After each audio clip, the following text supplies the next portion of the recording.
emotions flow for senior stars on senior day. Part of a renaissance for SMU. From 0-11 as freshmen, a chance to go out with a winning season. Justin Lawler and Cortland Sutton, 2 of the 18 honored today. It's college football on CBS Sports Network, presented by the Home Depot, and the resurgent Tulane Green Wave invade the homestanding SMU Mustangs. The latest in the American, the title game set. UCF got the better of USF in the war on I-4. They'll battle Memphis. Houston tamed Navy and claimed second in the West. Good afternoon, everybody. I'm John Sadak alongside the former Vandy star and Corey Chavis. Tulane, a chance to be bowl eligible for the first time since 2013. SMU needs a win to have a winning regular season. Yes, it's 2013 for Tulane. That's back when Joe Montana's son was playing quarterback, John. And on the other side, I think SMU started off 6-2, and the last 3 games have been a disappointment. So these two teams, really, we're going to find out in terms of a barometer game which team is the better one at this stage of the year. Now, those losses came against heavy hitters, but SMU has a big-time heavy hitter at wide receiver, Cortland Sutton. Well, a lot of people think he has an opportunity to be a first-round draft pick in next April's draft, and here's why. He can big boy defensive backs. He's 6'2". He's got about 33, 34-inch arms, and he's a guy that's electric outside the numbers. Watch out for him. Time for Do Project Smarter, brought to you by the Home Depot. Big third down for Tulane against Houston. Well, I think SMU has to keep Jonathan Banks in the pocket. Here's an example. Third down. They have no timeouts left, Houston. You get this first down, and the game is over. He creates with his legs and makes it happen. Willie Fritz, the second-year head man. He's been a part of a lot of second-year turnarounds, a winner everywhere he's been. JUCO, Division II, FCS, Upstart FBS, and now with Tulane. Chad Morris inherited a team that went 0-11 the regular season before his arrival. Last or next to last in scoring and yardage in America. They're now top 10 in both categories. SMU won the toss and wanted the ball. So Tulane will do the kicking duties. Zachary Block, the punter, also handles kickoffs. Tulane Green Wave, winners of back-to-back games, a thriller at ECU in overtime, and clipped Houston. Taron Onkalan had himself a day last week. Ball in the air. And incredibly deep for a touchback as we check in with the third member of our crew, Melanie Collins, for more on the mentality of these teams. Thank you, John. Well, this is a huge game for Tulane as their bowl hopes depend on it. And Coach Fritz said, hey, they're coming off 2 big wins, and it's normal for their guys to have an extra pep in their step after that. But they have a 24-hour gloat and pout rule, meaning if they come off a big win, they have 24 hours to gloat about it, and then they have to come in on Monday and be ready mentally. And that's what they did this week in preparation for this game against SMU. And then Chad Morris told us his guys are extra motivated for these seniors who will play their last game today, and they haven't won a game in November. But, hey, the message is, in the past, we've been months and years away from where we want to be as a program. Where we stand right now, we are just plays away, and guys, they're already bowl eligible, so today is all about the seniors. Appreciate that, Melanie. Out of the split backfield, Braden West has a seam, and he carries Taurus Chanel, gets the start at strong safety, an extra yard. Time to take a look at the Chick-fil-A starting lineups. At quarterback, Ben Hicks, who late was offered by Texas Tech, but flipped from Houston to SMU, and he has some big-time numbers. 4 touchdowns, no picks last time out. Xavier Jones coming off a 175-yard day alongside Hicks to throw. Finds his target. Hooks up with Trey Quinn. Quinn's working against Roderick Teamer in the slot. He's right here, and you're going to see him run the quick slant, and he crosses the face. And they're going to play man coverage. Jack Curtis, the defensive coordinator for Tulane. Play fake, baffled him. Hicks has some feet as well, beyond midfield, and a first down.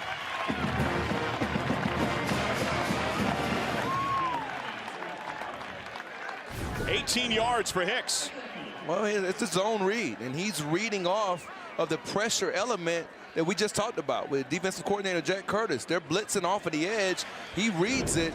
And one thing about Hicks, he certainly has a lot of moxie and confidence, and you saw some of it on that last play. Prochet in motion, play fake, Hicks. Wide open, Prochet. downs at the 27. Another first down strike.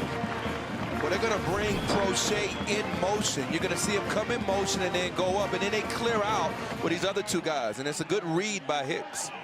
22 yards. Braden West, ball loose. Tulane's got it. Escorts as well. Roderick Teamer. His second fumble recovery for a touchdown of the year. 69 yards and a rare ball on the ground for the Mustangs. SMU entered with only 2 lost fumbles. Only Iowa State had fewer in all the FBS. Yeah, you're exactly right. I think you called the last fumble return against Navy that he had for a touchdown. And you're going to see his ability to scoop and score. And that's just good team defense by Luke Jackson, number 44. He sets the edge against Mitchell Ruling on the Kaufman. field is a fumble recovered by the defense. They're going to look to see whether his knee is down. I think his knee is down. You can see from that angle that his knee is on the ground. Well, is the ball already coming loose? But it seems like simultaneous with the punch. After review, the runner's right knee was down before the ball became loose. Therefore, the SMU's ball, second down. And that completely flips the field here. It really does. And if I'm SMU now, I take a shot because you've just had a momentum change. And you've already hit Prochet up the sidelines. You've had a couple of big plays, but I take a shot right here to Cortland Sutton. Cortland Sutton's production has gone down a little bit. So is Trey Quinn's. They've been held in check some, losing 3 in a row. Now, yes, they hung 45 on the board at Memphis, but that was an ugly finish to the game after a long lightning delay. Xavier Jones. Chopped down at the 24. Ade Aruna, only a 2-yard pickup. Let's meet the rest of the starters for the Mustang offense. You like the left tackle, Chad Pursley? I do. A former basketball player from Legacy High School down here in Texas. I thought he did a good job of sitting down against TCU, one of the better opponents they've had. Sometimes he's been challenged by power, but the coaches love his athleticism. Had a torn ACL, non-contact injury in fall camp, missed all of last year. Here's 3rd down and 7.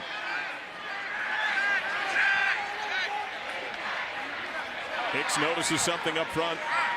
Tulane's defense has been stout, deeper and within the red zone this year.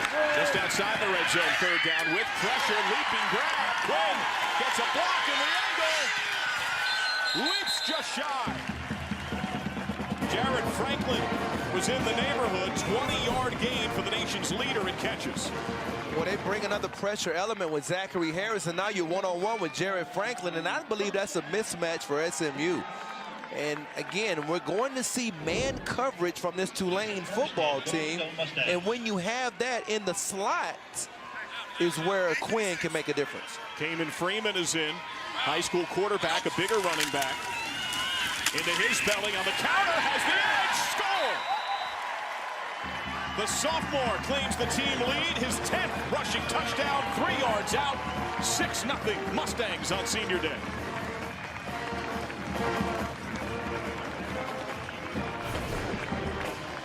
This is all about vision. He follows back behind number 24, Mitchell Kaufman, and Kaufman makes an excellent block on the edge. Freeman pays it off. Kevin Robledo for the point after, a bit of a high snap, the spot. And the former Florida State preferred walk-on nails it. Kamen Freeman had a critical fumble going in against UCF. No such worry here. What an edge. And he walks it in. Welcome back, everybody. SMU leading by a score of 7-0. It's Thanksgiving week, and this time of year, it's always difficult to be away from your family, but both teams made it a priority to have a team meal. The Tulane players got together and bonded over quite the spread, and then SMU did a Thanksgiving family dinner with the team on Wednesday night, and then they were free on Thursday afternoon after morning practice, so a lot of the local players from the area could head back home to their families. So nice to see all these guys get together for Thanksgiving. Well, appreciate that, Melanie. And senior day special for SMU. The 12 seniors for Tulane were honored last week in that familial sense on vivid display. Up man time over top of Anderson, and a hard chop at the 23. As we take a look at the Chick-fil-A starting lineups for the Tulane Green Wave.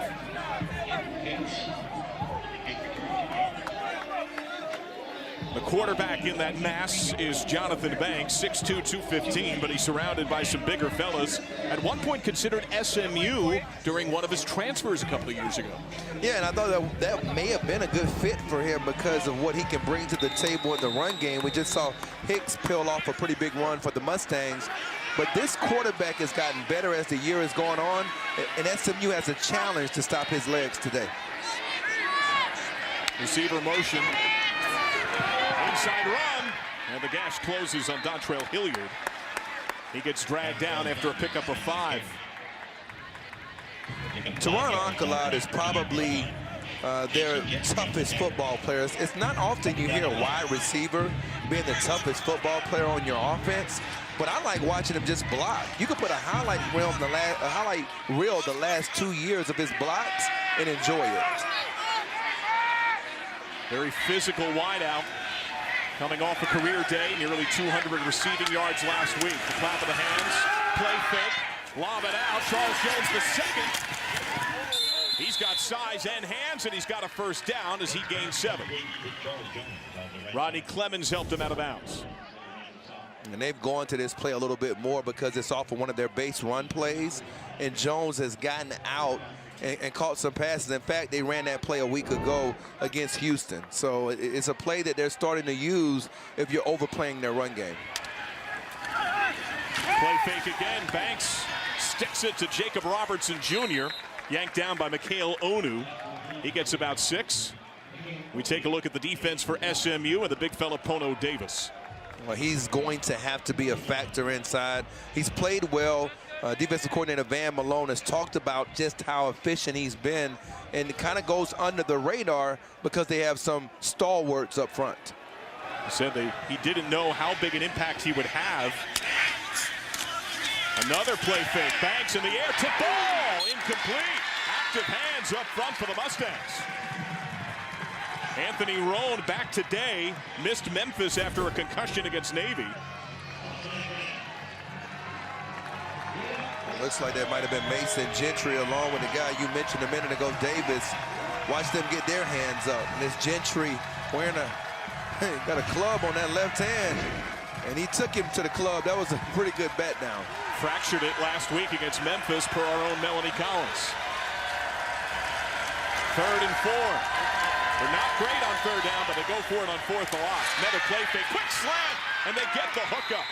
The underneath passing game is there in abundance, and there's Ancalad for 8.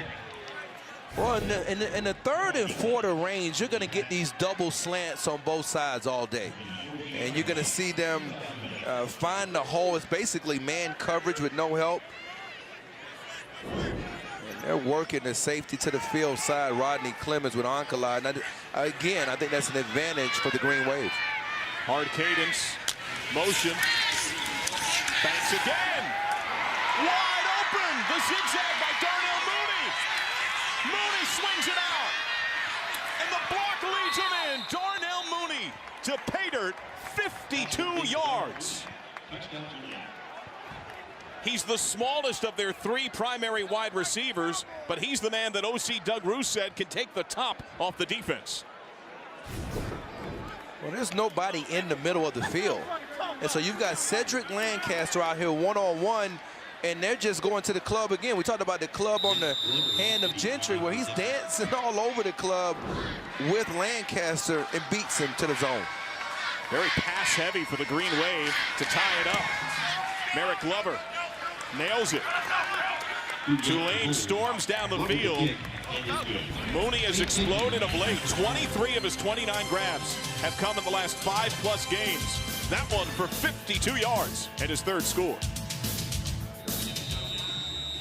A lot of passes for Jonathan Banks, who said that a rib injury suffered that knocked him out of Game 2 against Navy, slowed him during the year. He anointed himself 100% last week in the win against Houston when he had his career day, over 250 in the air. This ball deep enough for a touchback.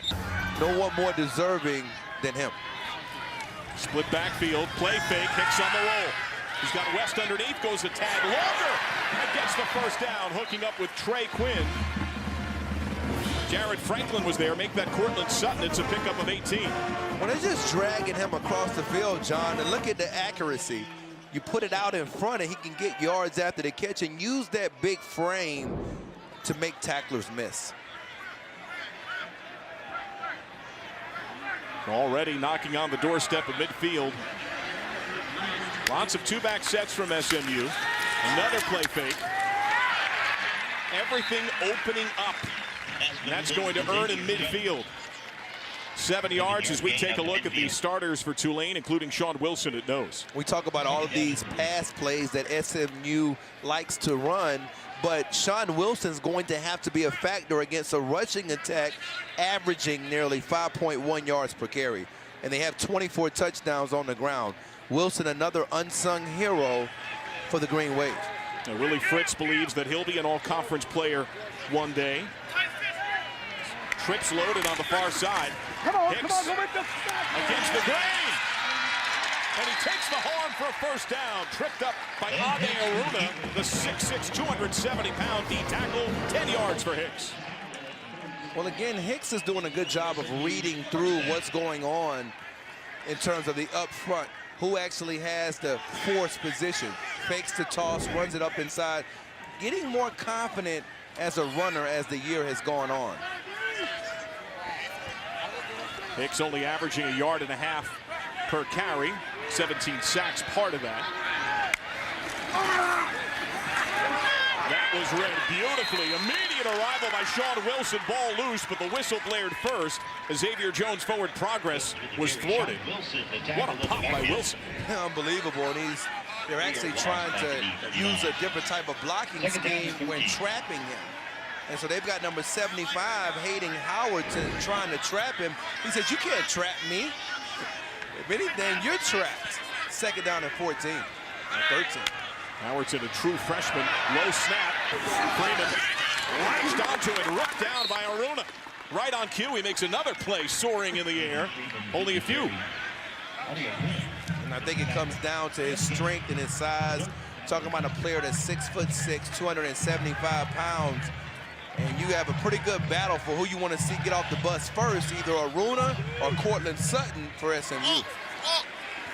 What do you do on 3rd and 8? Well, 3rd and 8, this is a team that likes to throw the football in long-distance situations to the slot receiver here. Prochet, well, that's actually Gilliard, or Sutton at the top. Hicks instead runs the toss.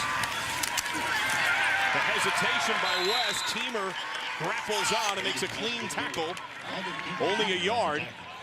Surprising to see a simple toss play? Absolutely, unless this is 4th-down territory. This is a team that has gone for it 18 times on 4th down, and they're 15th in the nation. So that may have been the thinking. Pick up some of it there, and now you've got Quinn in the slot. We've already seen him have some matchup issues with them. They're going to play some zone Tulane. Hicks says go free. What a stabbing one-hand grab. Cortland Sutton, one of the catches of the year against Jared Franklin. If you want to see a player solidify, okay, I am going to be a first rounder. Here you go. Wow. Good route, better catch. 20 yards, and Freeman bulls his way into the teeth of the defense, earns the 4. But, Corey, this is where Tulane's defense has thrived. It's not even just the red zone. They love that 12-yard in mark, the hot zone. Yeah, and in the hot zone, you saw the ECU game on 4th down. They had 2 stops on 4th down in that hot zone that you're referring to, John. And now it's getting real hot because you've got 2 of the hottest receivers in the country at the bottom of the screen in a run game with Freeman that's very effective. 2nd and goal. Freeman zigzags a path. Touchdown. 2nd score of the day for the sophomore out of Texarkana, Texas.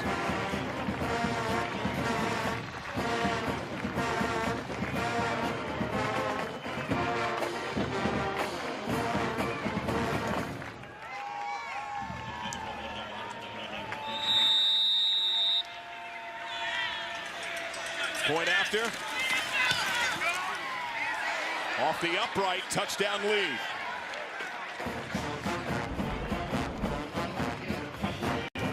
Here's one of those catches that you won't see much unless you're watching Sunday afternoon ball. He made that look easy, and now you've got Kaufman leading, and guess what? A finish. Here's the boot. Hutterson. Stephon Hutterson, running back, sheds it. Yanked on high and ripped down nearly at midfield. What a burst. Shelby Walker gets the stop. Tulane, a 44-yard return. And that's the end of the first quarter. We're through the opening quarter. A 14-7 margin in favor of the host Mustangs. It's college football on CBS Sports Network, presented by the Home Depot.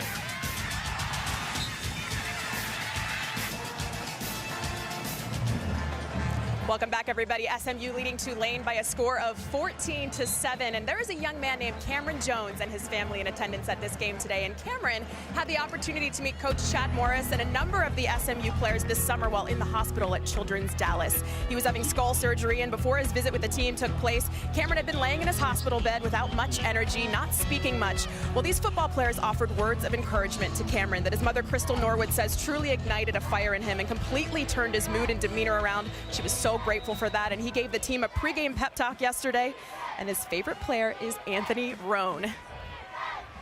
Appreciate that. And Roan just back today himself from a concussion. Play fake. Banks. A lot of quick hitters underneath in the air for Tulane. They are taking regular advantage. Taron Ancala's been the main recipient. Absolutely, and they put him at the number 2 slot position to create a matchup problem. They move him around a lot, both he and Mooney.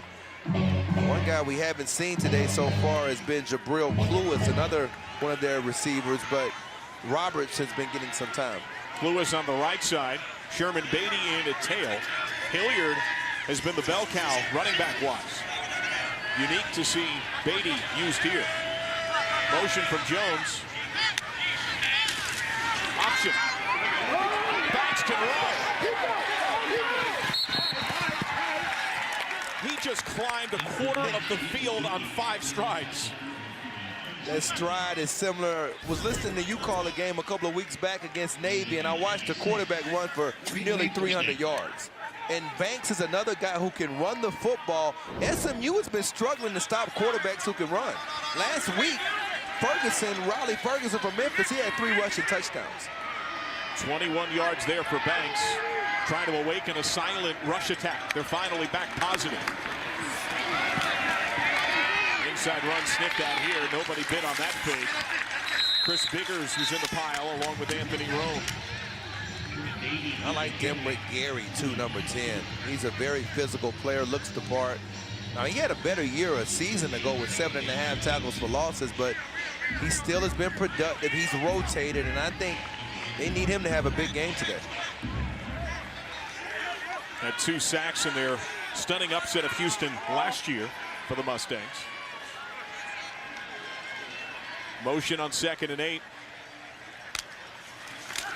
Play fake to Hilliard. Not quite on the same page with Darnell Mooney, who did not look back as the football whizzed in. Well, he had a touchdown, and I think you've mentioned that twice now, Mooney being wide open. You can't get these plays back. He's wide open in the middle of the field with nobody there but the safety. Wins timing off. Watch this. If he catches this ball in stride, who's there but Clemens? And now it's 3rd down, and you talked about those quick hitters.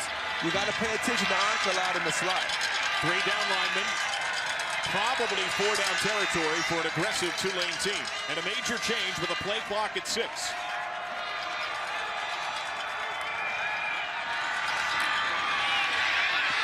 Hilliard loses yards. Ripped down at the 27 by Demrick Gary.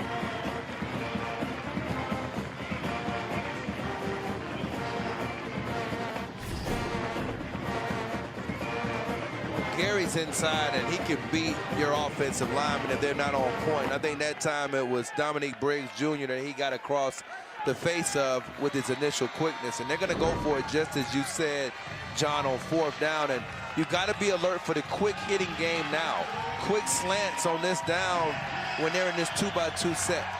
14th best in the country, second best in the conference. They've been great in recent weeks. Play clock at 1, they just get it off. Banks with a pocket, collapsing. He's down, the ball's free! Scooped up! SMU ball, Dimrick Gary again finds the free football.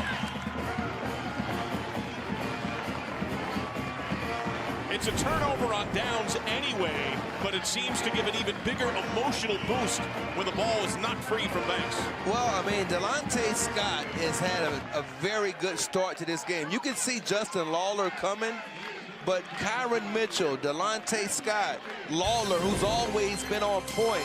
When it comes to having tenacity, tackles for losses, nobody better than the Mustangs. A gasp, exhale. The horn of plenty continues for the turkeys that have departed. They live another year. Van Malone's defense getting some driving pressure. Better job of tackling today. And a lead for the Mustangs on senior day. Hicks, wobbler, one-footed, go up and get it! No catch. Sutton out of bounds, battling with Donnie Lewis. Why throw this ball? Well, I mean, I think he felt like, because of this, I think this is a catch. And I think they're going to have to review this and overturn it. That is a catch. And that that's right why, foot not out of bounds? I think, well, now if he stepped out before, he can't be the first to come back in and touch it. But I think the right foot came down in bounds before the left foot stepped out. That was at least my look at it. After review, the runner's right foot was in bounds with possession of the ball, and he maintained possession throughout the catch. Therefore, it is a completion for a first down, the 43-yard line. He is putting it all out there. He's technically a redshirt junior, but he participated in senior day activities today. And for more, we check in with Melanie. Thanks, John. Well, Cortland Sutton's created a ton of buzz regarding his future in the NFL, and Coach Morris said he's like a bigger DeAndre Hopkins with the way he can contort his body. He's 6'4.5", he's strong, 6.4% body fat. His 33.5-inch vertical doesn't jump off the page, but his arms are so long that he compensates for that. And Chave, you and I have been talking. He reminds you of Terrell Owens. He really does, Mel. And Terrell Owens was a third-round draft pick. I think this guy will go higher than that. 4 grabs, 85 yards with a blitz on. Hicks goes opposite. I'm not sure that was the intended target, and what a hurdle there by Xavier Jones. I think he was going over top, and Jones plucked it away. And these running backs haven't gotten that involved in the passing game. I think you mentioned that as well. And you can see it as Jones is going to come out of the backfield late. You're right. He's going over here trying to throw it to Braden West, and Jones says, I'll take that. Picks up 8 yards. Do they take a shot here on 2nd and 2? Haven't heard from Prochet in a while. Instead, a little counter run. And it's Lewis, the corner from behind, able to finally latch on to the elusive Xavier Jones, 11-yard gain. It's good vision by Jones again, and he's doing a really good job of reading off of his interior offensive lineman. That time again, Hayden Howerton. Tempo here.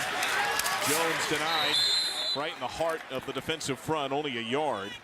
Surrounded by multiple Green Wave players, including Rajon Marbley and Cameron Simple. Now, they've been good in the red zone. You also mentioned the hot zone. They've got to really shore up now because they're not a team that is going to be able to make as many big plays as SMU. This is a very important red zone potential drive, and they're getting close. Pistol look. Hicks saddles up under center. Play fake. Hicks fires wide open, walking in, touchdown. Tight end Ryan Becker's first TD. And that 23-yard score means a 20-7 margin against a team that's largely run heavy on the year.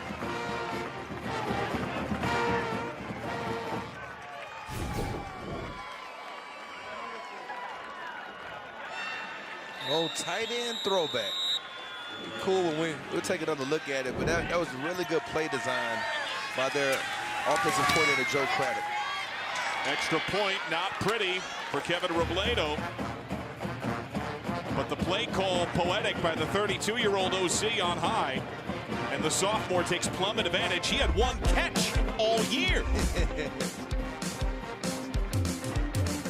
hooks up with the wide open tight end. He strolls in, and Ben Hicks fired up. The competitor up 20-7.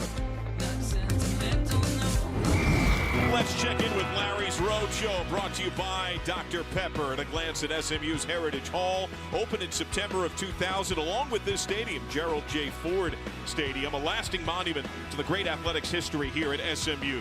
The shadow of Doak Walker won the 1948 Heisman at SMU, the retired numbers and the flags that fly on this modestly windy senior day. A little warmer than the norm. Don't need a jacket today, but the heat piling up as SMU has brought the offense, including little-used Ryan Becker. One catch all season, just yanked in a wide-open 23-yard touchdown grab. And a little pooch onside. Flares into the SMU bench, the flag down for the illegal procedure. First downs favor SMU 13-4. There's a first down and more for the Green Wave. One play. Banged in the end zone, touchdown. Darius Bradwell, 57 yards. You have to go deep on the depth chart for this quarterback running back. He was a QB in high school, and what a fake. Yeah, it was an excellent fake, and he showed the ability to skip. And you saw this against Oklahoma when he came in the game. You've also seen it against Houston. I mean, this is a player that, you know, he's kind of been one of those guys forgotten about, but he came into the game averaging almost 6 yards per carry. 57 yards there. The point after is true. A much-needed response for the Green Wave.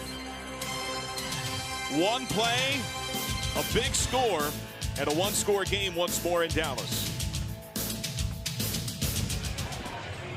20-14, SMU the lead, but Tulane crept closer thanks to this one-play explosive drive. Well, it's a version of their split zone, and so they have everybody go one way, and you have Ankalaad and actually Charles Jones the second go another, and now it comes down to the vision. And if you pause it here, these are the two blocks. Junior Diaz right here, and then also you got Dominique Briggs. He shows the vision and comes back through and almost fools our camera guys, and then Bradwell gets free. It's a play that they scored on as well, the exact same play against ECU a couple of weeks back. It's a base play where they kind of overload you in terms of bringing people into the box, and then they let their players split the action to take some of your run defenders out of the box.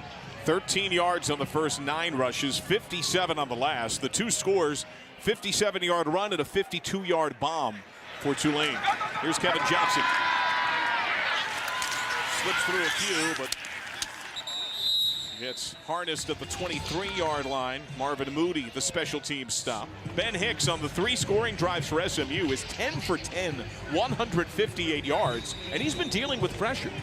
He has been dealing with pressure and will continue to. I think for them it's about now making sure you don't forget completely about the run game at the end of this second quarter. They go 4 wide, single back. And Hicks to the air. What a move by Trey Quinn! Bye-bye! 77 yards and his 11th receiving touchdown.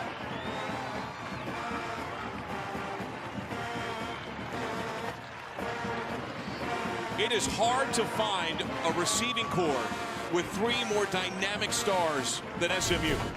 It really is, and if you're going to miss tackles, you don't have to run the ball. Inside out angle tackle, and Quinn says no way. I think that was Roderick Teamer who missed that tackle, and Quinn shows that 10.93 100-meter speed in high school. Extra point is good.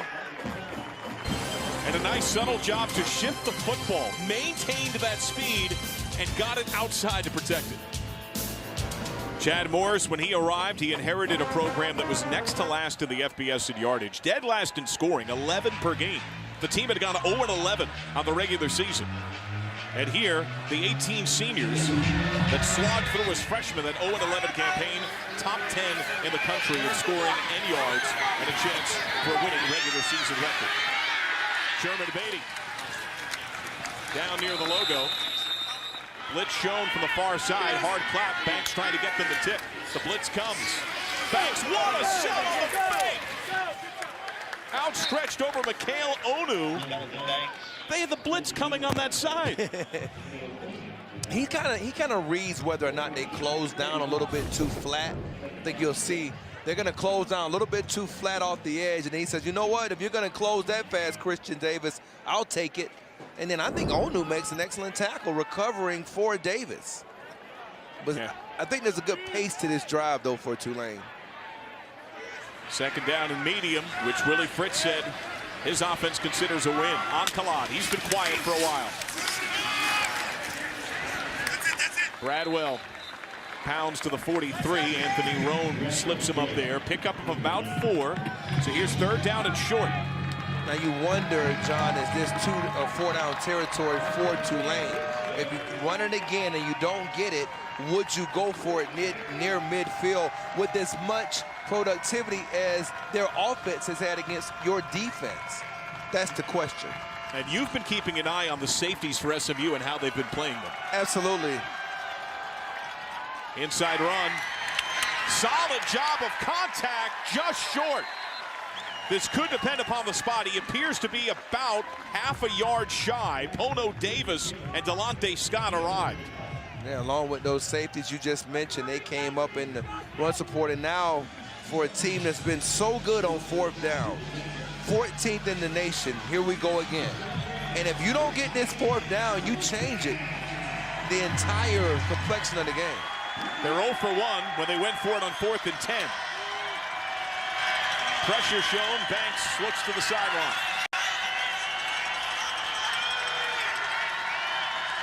In need of less than a yard. They got it. They can grind it out. Kyron Mitchell gets a paw in there on Bradwell. 6'1", 225. He is the bruising big rusher for Tulane. He is, and I think it's good that they've gotten him involved. And now you can go back to Hilliard as a change of pace. You can do you have a lot of options now, but you got to be thinking clock because you've let it get under 2 minutes. 2 timeouts. First pass of the drive. Banks and Mooney able to grab it. Gets shoved down near the marker. Jordan Wyatt, the turnover machine. That's a gain of 11. That'll move the chains and stop the clock. Yeah, it was an excellent play by both Banks and Mooney, and it was a hands catch to keep it away from Jordan Wyatt. And now you've got to be alert of where Ankalaad is at. He's in the slot, and we're talking about 2 minutes now. So there's Ankalaad in the slot. You've got to find him if you're SMU. He sweeps in. Pressure on, play fake. Banks has one-on-ones. Wide open, and they cannot connect. Devin Glenn curling back to the ball, the former running back. He had major space. Well, because he's so fast. He's probably their fastest receiver. Now watch the separation as Davis climbs the pocket and gets inside, and that's just a drop. Wasn't a great throw, but you've got to catch that if you're Glenn. That's probably not the guy I would have thrown to in that situation. At 2 minutes, minute 25 left in the half. I got to be going to Mooney or Ankalaad right now. Glenn, for what it's worth, 1 catch, 1 carry all season entering today. 2nd and 10, another play fake. The pump, Banks sees a man! Incomplete. Mooney soared in the air, surrounded by 3 different Mustangs, and played part DB. Along with Mikhail Onu soaring in the headers. Well, we talked about these matchups. This is a good ISO look. He's running a double move, and wow, he runs right by Kevin Johnson. But this time, the safety from the other side, Mikhail Onu, has his back. And really, Mooney just mistimed his jump. Now, Onu did not attack the ball in the air. Here we go, 3rd down. Be alert for the quick game again if you're SMU. 11th play of the drive.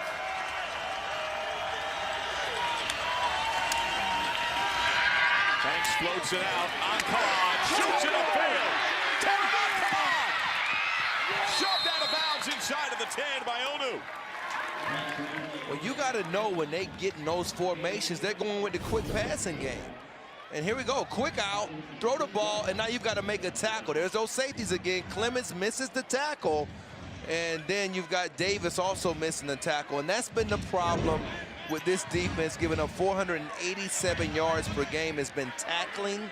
And you saw a prime example. This drive is being run to perfection by Banks. 37 yards, but Ankalaad tapped his helmet. He's on the sideline from the 6. Banks launches out of bounds, down at the 1. You've got to be alert for this in the red zone because look who's blocking. You've got Cluis and Jones outside. I'll tell you what, man, that was a really good effort by number 24, Delano Robinson, excuse me. And he came out there and he almost forced a touchback. And then you get no points. Alert for the quick run out of this when they come out of this formation. Darius Bradwell, the big back, plows ahead and bulldozes in for a touchdown. Second score of the day for the sophomore.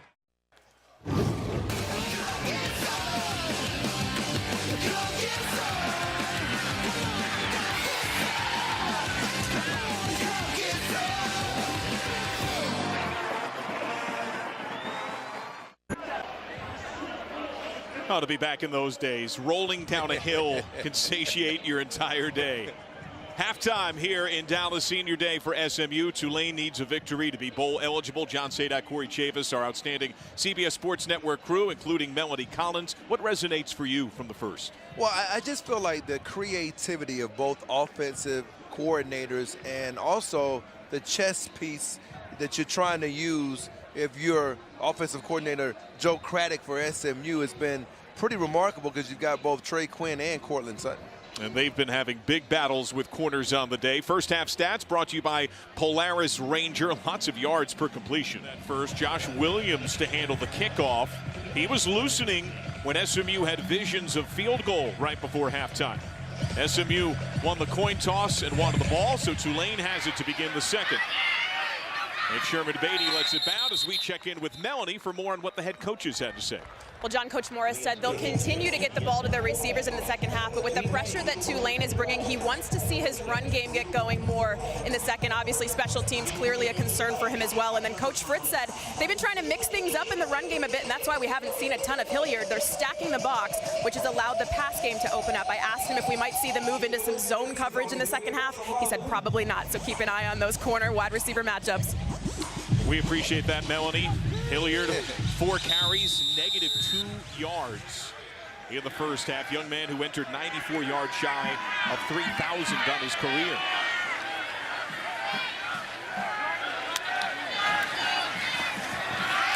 Banks gives it off. And the run earns a couple for Hilliard. So he's back net neutral on the day. Here's a look at the possessions for Tulane. Better showing late. Better showing late in one-play drive. I mean, that's what sticks out to me on this touchdown drive, 11 seconds. We talked about chunk plays. They're probably going to have to get some more to win this game. The first 2 touchdowns were each in excess of 50 yards. The third score for the Green Wave, a 1-yard plunge.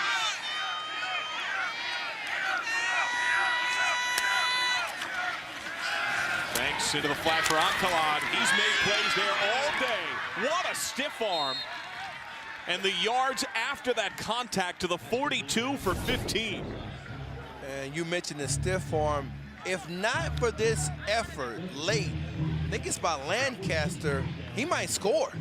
You don't make that tackle on the sidelines, and Ankalaad is off to the races. And again, this passing game under Ankalaad coming off a 186-yard performance is getting better. Not bad for a converted wide receiver in Cedric Lancaster. The bigger back Bradwell's in along with Hilliard. Play fake. Low throw. What a grab by Mooney.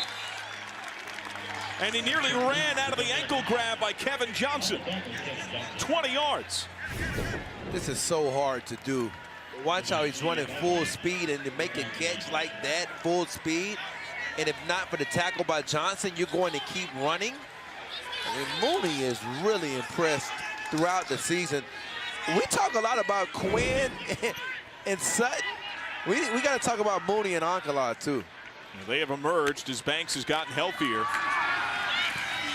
Right up the gut, slippery surface for Darius Bradwell, but he stumbles into Delonte Scott, earned him 3 to the 25. Corey, we've still not yet seen, perhaps down in distance part of it, the trick plays that SMU was certain would be coming in abundance from Tulane. And if you're going to get a trick play, I wouldn't be surprised if it comes off the arm of either Ankalaad or Mooney at some point. They haven't moved Ankalaad a lot in terms of the triple option game in motion. Here he goes, finally. It's a crowded backfield. Banks play fake, lobs it up. Ankalaad nearly intercepted by Onu. Underthrew it. And Onu came up just shy of his 3rd pick of the year. And that was excellent play design by Doug Roos in terms of being able to get a one-on-one matchup for Ankalaad because he brings him out of the backfield. And you can see he's behind both Johnson and Onu. And the underthrow is the only reason why you got the near interception. Ankalaad in the slot now, quick slants on 3rd and 7. A possibility in this down and distance. Safety's high. Linebackers fade back too. 3-man rush. Play fake. Banks takes off. He saw that space. And he dances for the first down to the 15-yard line. 10 yards for Banks. He reads the D. He does, and we're talking about the bankhead bounce. You can see the vision. Following behind Bradwell, and then he gets outside of Davis. And he's so smooth in the open field. I think he has to be the difference in the second half with his legs. If he can get his legs going to complement what they've gotten in the passing game, it'll open up the run game. They've converted 4 of their last 5 third downs. Now in the red zone. Motion from Robertson. And the big back Bradwell smashes. Pounds out a path for about 4. Tripped up by Mason Gentry and Delonte Scott. It is the option, but it's not the old school triple option that Tulane employs. It's not. It's more of a spread option, and that's kind of what you got from Doug Roos when he was at Sam Houston State. You saw it at Georgia Southern a little bit. And their offense averaged 37.7 points a game at Georgia Southern. It works. The press fades against Robertson. Option play here for Banks. Somehow keeps the ball in his footing. How is he still up? No more. Pounded at the 15 for a loss of 2 by Delano Robinson.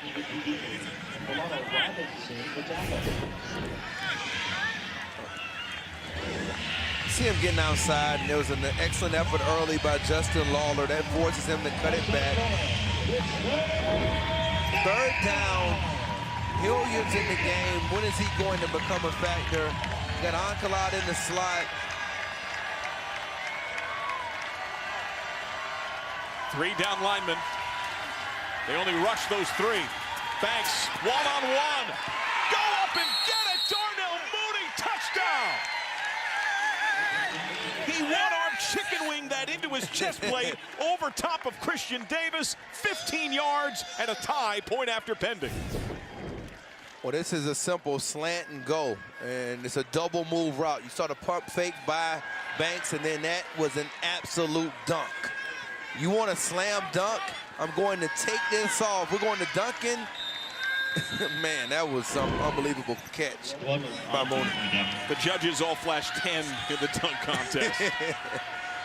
So Mooney's got 2 touchdown grabs. Big point after here. And it's good. Tulane storms back to claim the lead. Mooney, the money grab from Banks. We like puns. 1 point Tulane. I feel like, Corey, we're ready for a shootout. Yeah, well, I mean, we're already in the middle of one. And now you've got SMU, and they've got to be ready to go blazing back and forth with Banks. And who would have thought that Tulane throwing with SMU? 14 unanswered by the Green Wave. Horizontal to go vertical. Doesn't work here, ball free! Tulane seems to pounce! Loose football, Green Wave! Possession inside of the 15!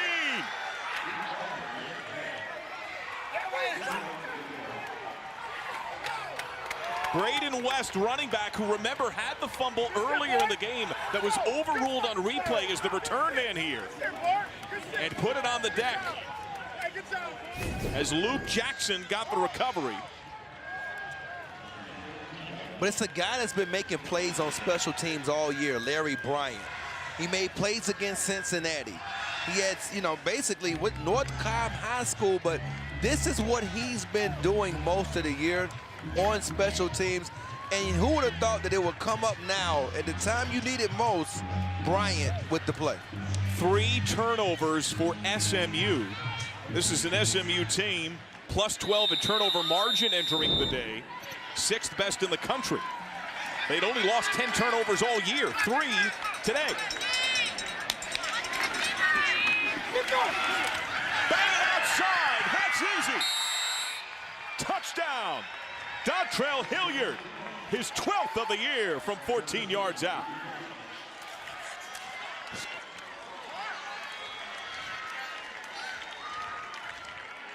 And that is 20 unanswered points by the spread option Tulane Green Wave.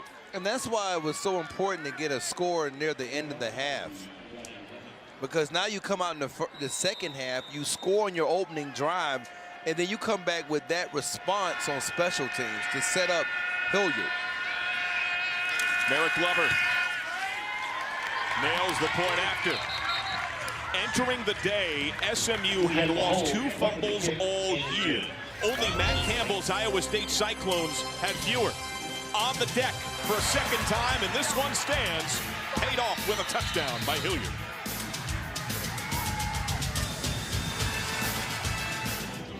(35-27), Tulane with 21 unanswered points needs a win to be bowl eligible and has the lead. Let's take.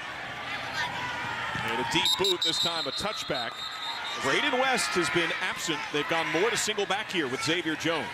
3-man front, pressure comes. They throw in that direction. What an upended hit. It will give Jones an extra couple of yards. He'll take that to the Tulane 48. Perry Nickerson, the wrestling style stop.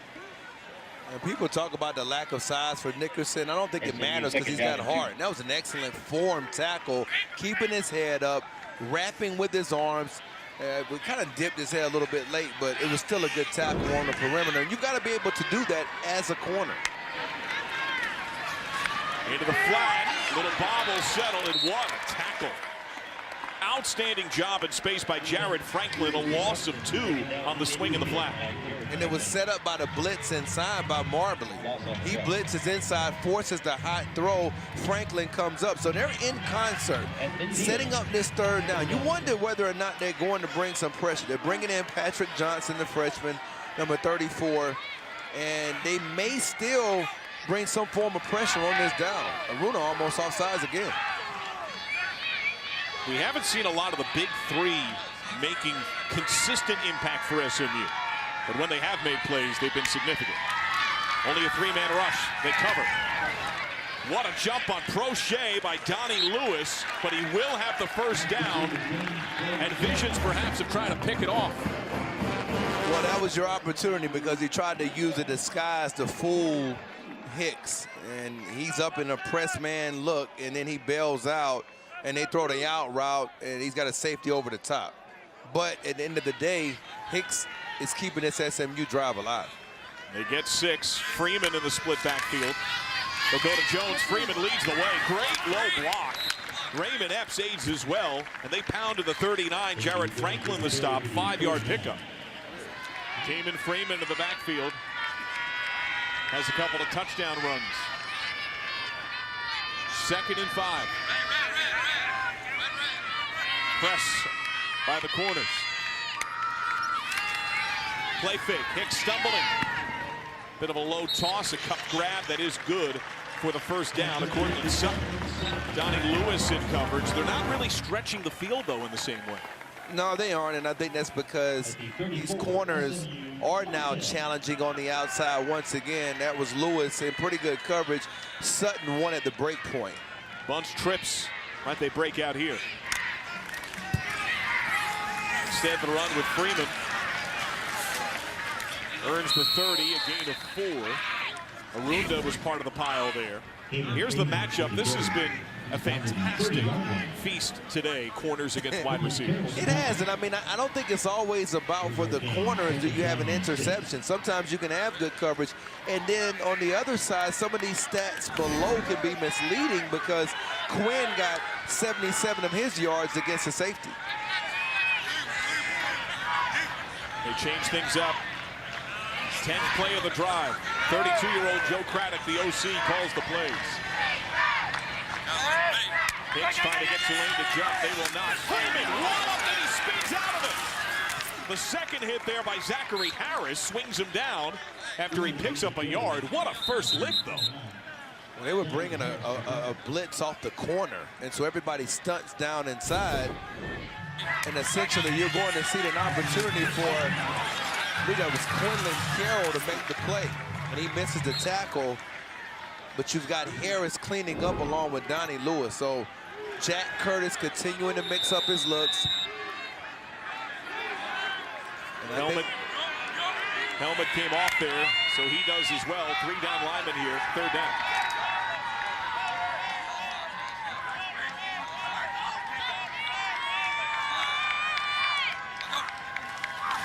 They bring the pressure. Hicks backside, pump, flat down. Hicks and Parks, swatted away. Outstanding play by Nickerson, but what's the laundry for in the backfield as he tried to hook up with Cortland Sutton, denied by the stellar redshirt senior corner. Holding, number 64 of the offense. That penalty is declined. Defense takes the result of the play. 4th down. Right tackle Bryce Wilds. These very wide splits allow for that. They do, and most of this pressure is coming off of that side. You can see Wilds fall down. Johnson runs right over him. And so now you've got a 4th down and 5. And it all comes down to Hicks making a play right here. Will they bring pressure here again or play man coverage? 67% on the year entering today. Now 13 of 19 on the year with the conversion earlier. Braden West was fumbled twice. One was overturned on replay in the backfield. He gets the flinch. Hicks throws wide open. Touchdown, Mustangs. James Prochet.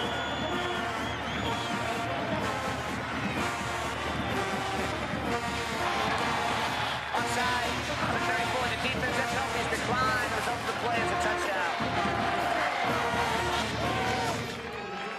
Patrick Johnson moves. Ben Hicks knew I can do whatever I want. Boy, did he take advantage of that look, and it was a really good throwing catch between him and Prochet. Point after. 1-point game. Chad Morris told us this week the stellar corners of Tulane would open up the inside pass attack. Can't get much more open than that. Prochet, 6th score of the year. And Hicks loving it. 1-point difference in Dallas, 35-34 Tulane. Big response from SMU after fumbling on a kick return. Short porch touchdown for Tulane. They get an 11-play, 75-yard drive, 5 minutes, 21 seconds. James Prochet on basically a free play with an offsides, 29-yard touchdown grab. Sherman Beatty lets it bounce. Certainly emotion swells on senior day. Do you have remembrances of your senior days, Corey? Well, my senior day, the last game I had was actually on the road against, I think it was against LSU. Not a lot of good memories. There's the run by Hilliard, the senior out of Baton Rouge. Smacks Mikhail Onu. Picks up about 4. And to Melanie's point, the reason why they weren't good memories is we lost the game. you want to win this game as a senior, and I think that's what it comes down to. College football players want to win, and look at that tackle. You think Onu wants to win? He is top 20 in the country in solo tackles per game due to the form displayed there. But Tulane will take those 4 yards. Now on 2nd and 6. Play fake. Banks one-on-one. Fumbling Sarah Mooney. Driven out of bounds inside of the 25. Darnell Mooney, the big play target. And they attack Jordan Wyatt. And again, we're going to see all of this field wide open in the middle. And we're going to let it run inside. He finds it. Onu comes down. And now you've got the one-on-one opportunity. And I don't think they've covered Mooney all afternoon. I mean, we've seen that route be open at least 5 times. It's a 51-yard gain. Onkalad slot left. Hilliard, the bruising back. Onkalad sweeps into the backfield. Hilliard in this direction doesn't baffle them much.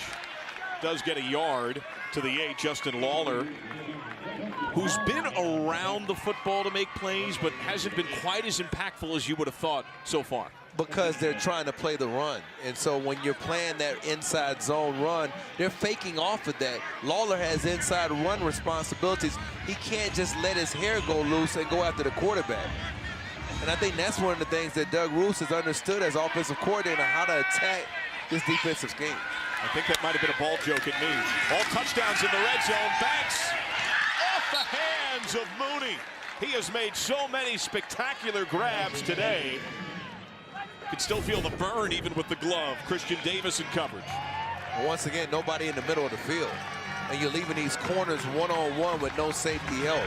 And they're going to have to cover these Tulane wide receivers. This third down, you've got to have Banks' legs in play as an offensive coordinator. Don't be surprised if he finds a way to keep it on this down. Bradwell is in, the bigger back. Play clock to 5. Banks loading up. Banks under pressure. What a block. Banks. End zone incomplete. Off Onkalad's hands. He nearly hacky-sacked it to himself in the end zone. Christian Davis again in coverage. Well, I don't know. I think you got to make that catch if you're Onkalad. I mean, we'll take another look at it. But this is a tremendous effort by Banks to re-square his shoulders, and he drops this touchdown. That was a big-time play to remember moving forward.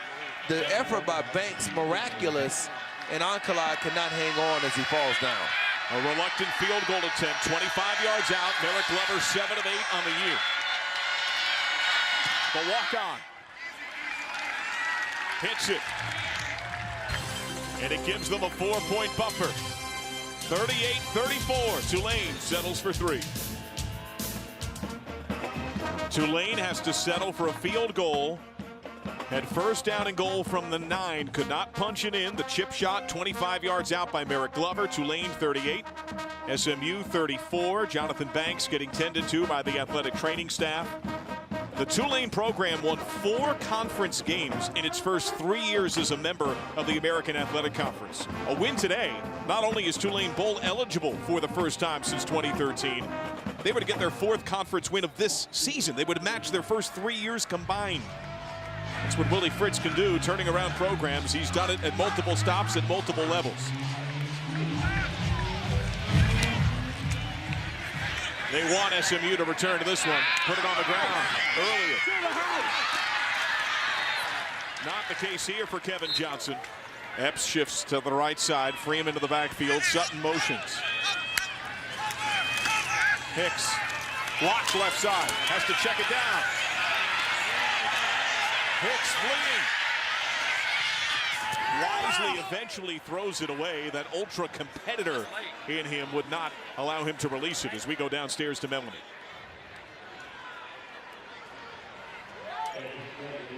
They're going to miss on the offensive line. They called him the glue that holds this line together, and he's a likely candidate for the team's Ironman Award at the end of the year. As long as he plays in the bowl game, he will have started 49 games, and Coach Craddock said he's never seen him in a yellow jersey because of an injury. He's never had to miss practice. He always comes to work every single day, and the entire offensive line feeds off Evan Brown. Now Hicks got a shot on that left forearm. He's been clutching at it in the last 30 seconds. 3-man rush. Hits the pump. Slides down. And by the way, I think Matthew Kushner and Melanie Collins like that Penn State reference, but that hit by Barge. And that's the end of the third quarter. Man, that was something else.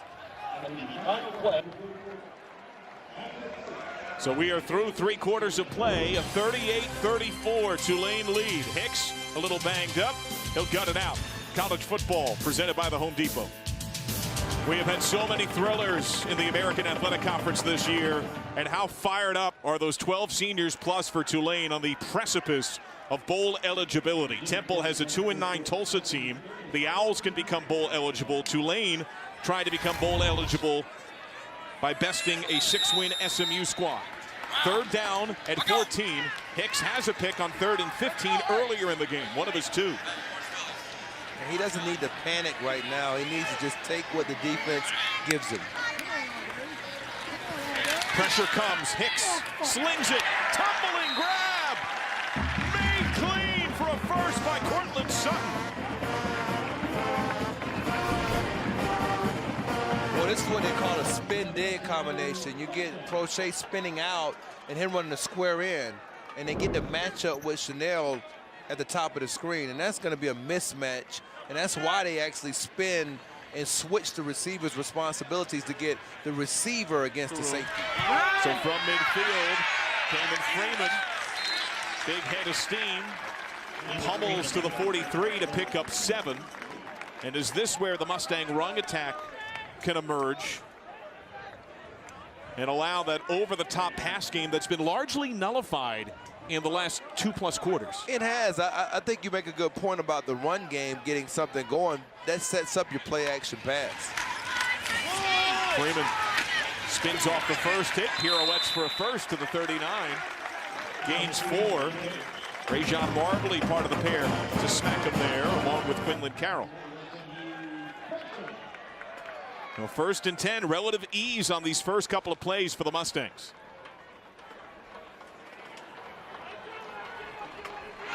That is a loaded backfield. With pistol depth for Hicks. On the ground. The shoulder shake baffled Chanel. To the 35 for about 4. Ande Aruna in there as well. And I think time becomes a little bit of just an issue for both teams. You're starting to look at the clock a little bit. You have to understand how the other team has moved the ball. And so I think the run game by SMU, I think it's a good strategy here to maybe try to set up that play-action pass you were talking about. Sutton has Nickerson bottom of the screen in press. Freeman carries a Green Wave man to the 30-yard line. They'll be a yard short. Zachary Harris was on his back for the ride. When they're actually bringing a run stunt inside, and look at the finish by Will Hopkins, the Oregon State transfer, as a blocker. And that was one of the reasons why he took that ride. Hopkins continued to run his feet. Big package in here for Tulane. You called it, partner, and Freeman's got it. Finally felled by Rajon Marbley, who refused to yield that right leg. He's got the 16 in the first, gain of 4. And they're following behind Mitchell Kaufman, who's been a really good blocker for them all season, number 24. They do an excellent job on the outside of really finishing some blocks. Chad Pursley over there, he's had a pretty good afternoon. Now you've got a lot of options as we are nearing the 2-minute mark. 2 touchdowns in 3 trips to the red zone entering this one. Freeman stumbles, and that's going to cost SMU a couple of yards to the 18. Ande Aruna. Tulane takes its 2nd timeout of the half. It's a full timeout. Good call. It says 2nd timeout of the half. That was a little confusing. Was that their, I thought that was their first. 2nd down. Freeman. And again, Marbley arrives along with Aruna. Drops him at the 19, loss of a yard. 3rd and 13 on senior day. Tulane Because of takes what its you 2nd said, timeout of the half. as Tulane calls another timeout, this is 4-down territory no matter what, right? It is. And It'll be a 30-second timeout. Now you know they're going to throw on this down, so you're going to have 1 timeout left because now if they complete it and they get a 1st down, you're going to have to wonder when you use that timeout if they don't score. But remember, for them to get a 1st down, it would be at the 6-yard line. These teams are familiar with tight finishes. New Orleans last year down to the wire. Taron Oncolat had 2 TDs. Tulane led by 10 in the 4th. But SMU roared back. Braden West, who had the fumble today, he scored from 1 yard out with 1:16 left. A comeback 35-31. SMU triumph. Now, Tulane in this game at one point scored 21 unanswered to take the lead. And Willie Fritz trying to cap off another massive second-year turnaround. Well, one of these corners has to step up now. You know they're going to be going to some. You've got Sutton inside in the slot right here. 9 rushes through the first 10 plays of the drive. Here's the second pass. Hicks, end zone, touchdown! Trey Quinn, his second of the day as he drops the hammer from 19.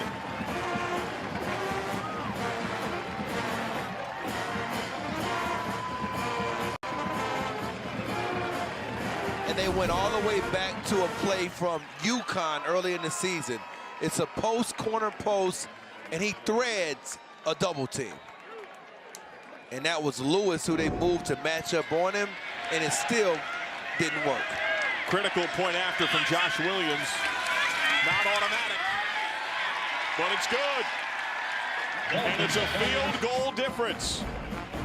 Trey Quinn's second TD of the game. It slingshots SMU back in the lead, up a field goal. Many thanks to our outstanding crew. Matt Kushner, hello, wave, say hi. Mom and Dad are watching. 41-38. SMU on top. Tulane surged ahead 28-27 at the 9:27 mark in the third. SMU has its first lead since, thanks to the LSU transfer, Trey Quinn's second touchdown of the game. 41-38. Tulane exhausted a couple of timeouts during that SMU possession. One left for Willie Fritz's team. Down a field goal. And the lower line drive scooped up inside of the 10. Beatty protects the football. Could Tulane pull out a trick play? We've not seen one today. Dontrell Hilliard in the backfield. One timeout from the 27, under 2 minutes.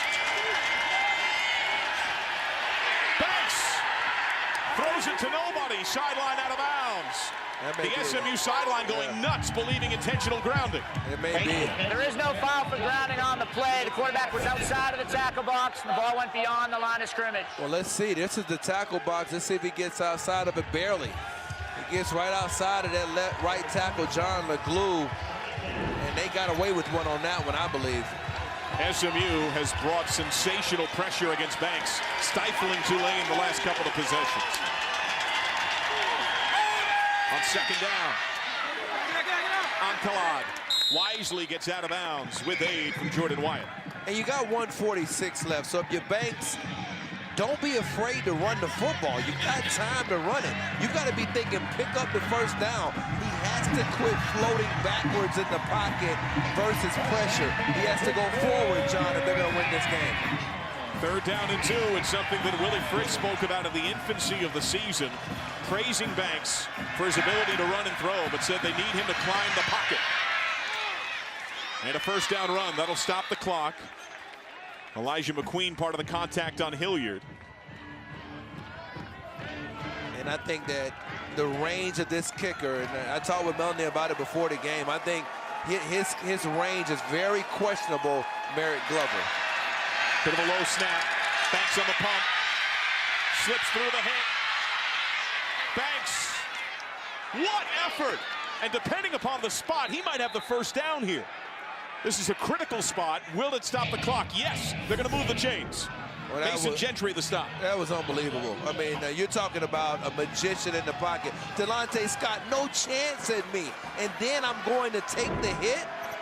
Banks is putting on a show on this potential game-winning drive. One timeout. Another great move. Charles Jones II dances out of bounds. We showed Merrick Glover. His long is 37 yards, which means getting to the 20 to match that. Kobe Neenan, a 3-star recruit, was the kicker start of the year. And Willie Fritz told us before game 2 of the season he'd be comfortable 50 and in. But Glover has handled the duties most of the campaign. Second down. Banks Open target. Another first. Hooks up with Jacob Robertson Jr. They are carving up SMU, dinking and dunking.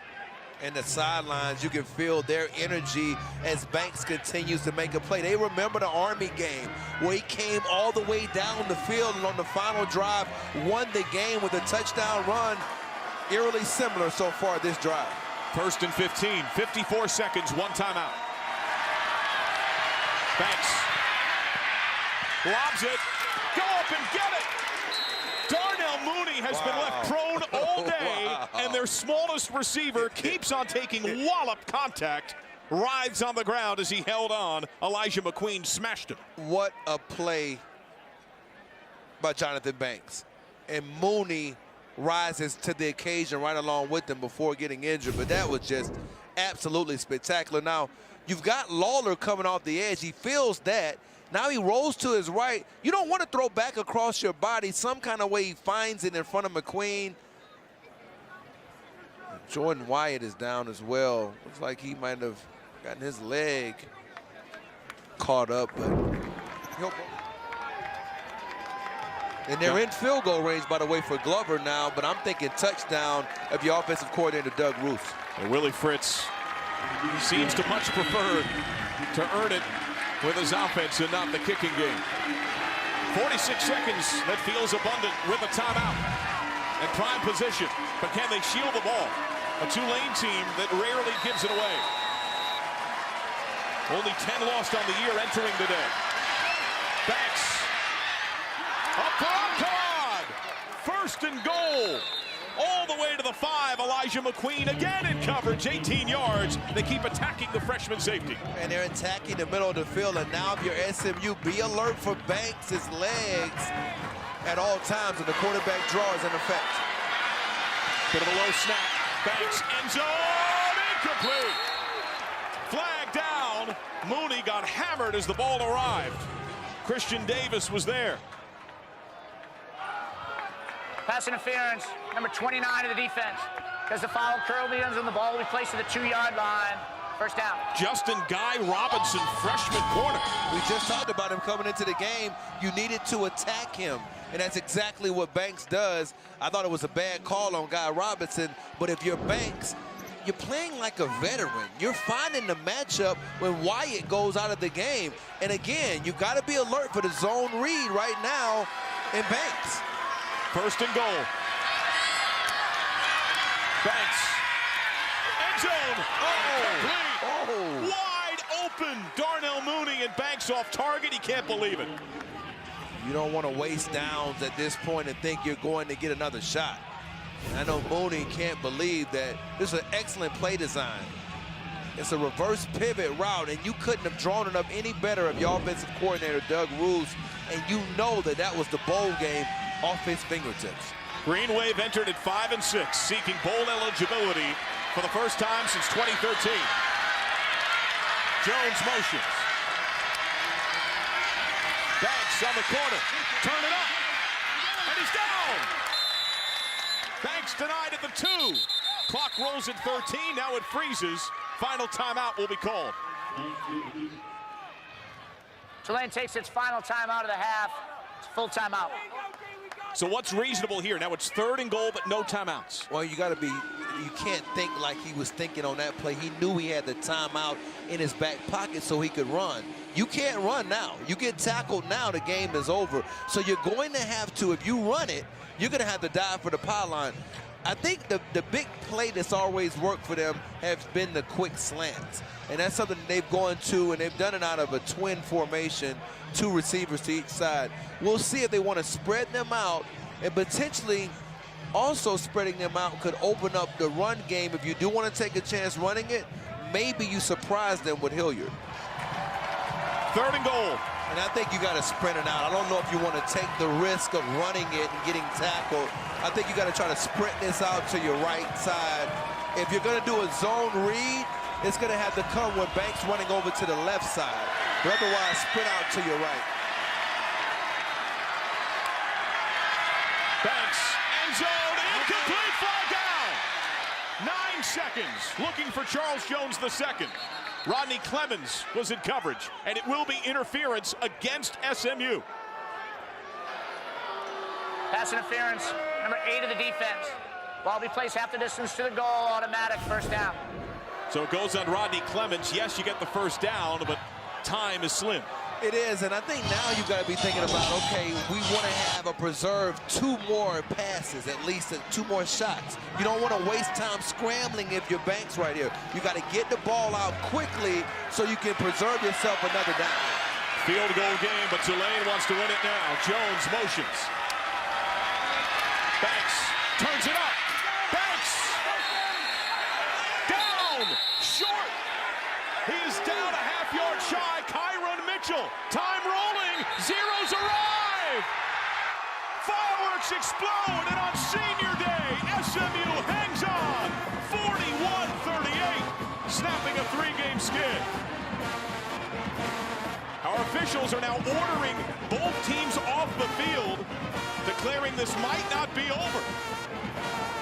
And we'll see what he has to say right here, but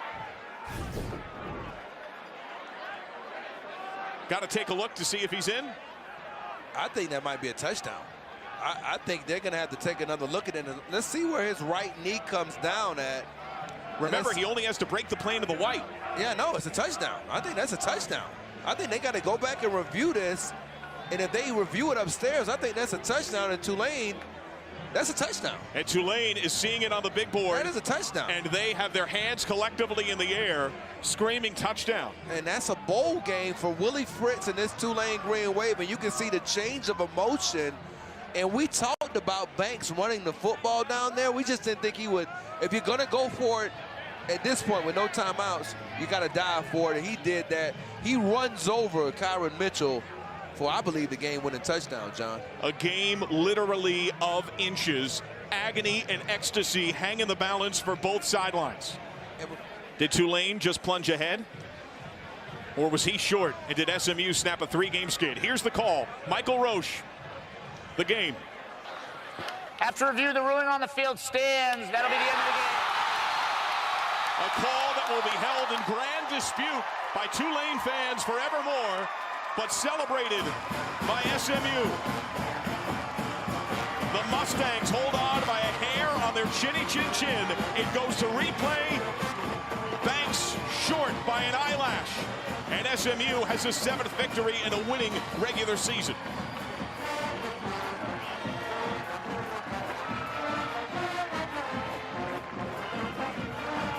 It comes down to those smallest of moments and a bit of a gamble. They had a chance to throw multiple times, but said, put it on the ground with Banks. Well, we knew that would be the tough decision. If you're going to take it in your hands and put the season on your back. And again, from that angle, I don't see how that's not a touchdown. Now, again, is his left elbow down right there? I don't think they could see from that angle, and that's why they could not overturn the call. And some might criticize why not kick the field goal there. I think it's the right call to go for the touchdown. Well, I think they had some confidence issues with the field goal kicker. I mean, do you want to take it into overtime? They were thinking about, we're going to try to win this game and go to bowl game. And that's exactly what Banks did, and he came up a little bit short. Kyron Mitchell is there for the stop. That saves the end of the season as we go downstairs to Melanie Collins with a jubilant group of Mustangs. Thanks, guys. Coach, congratulations. What an ending. A bit controversial there. What did you see on that final play? Well, you know what? I mean, it could have went either way. I mean, obviously 2 teams that have just fought hard. You know, hats off to Tulane and what Coach Fritz has done to that program in 2 years. You know, heck of a game. We knew it would be. They were coming in trying to battle for a bowl. But, man, so proud of our guys. Just the fight that our guys had, you know, to be able to come back and win this thing in the 4th quarter is really what we're all about. And a big stand right there was huge. So, man, to be 7 wins, 7-5 right now from where we were 2 years ago. Send these seniors out with a win tonight and a guaranteed winning record, 5th time since 1986, and you know, best home record since 1982. It's been a special year, and I'm really proud of. It's kind of a fitting ending right there. Holy cow. Coach, talk about this senior class a bit. Justin Lawler, Cortland Sutton, what do these guys mean to you in this program? They were here for that 1-win season.